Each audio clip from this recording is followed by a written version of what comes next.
Being called the biggest gasoline spill in U.S. history, and it's in our own backyard. Colonial Pipeline leak in Huntersville is now more than the estimated 1.2 million gallons of gas that have seeped out. Fox 46's Derek Dellinger live in Huntersville tonight. And Derek, you've been looking into this. What is the reaction from the town tonight?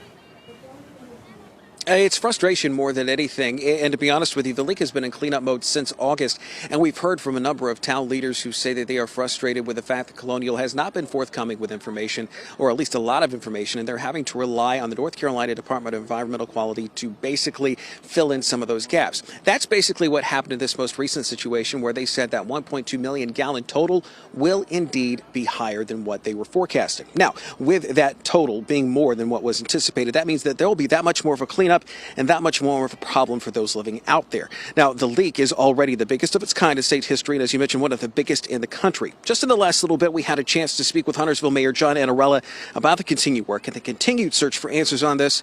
Here's what he had to say. How do you not spot this? How does it something now that is going to be far greater than what we think 1.2 million doesn't show up in your system?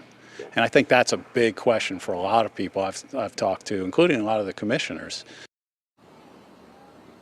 Now, the mayor is set to make a statement in just the next little bit on this, those new findings. In addition to that, he's also planning on inviting Colonial to be part of the next Board of Commissioners meeting, which is set for May 3rd. If not then, hopefully sometime later on next month. But they want Colonial back here so they can answer additional questions about what's going on. Brian? Yeah, and Derek, the mayor makes some really good points right there, John Anarella. Colonial is going to have to update everything with the state. What's the timeline on that look like?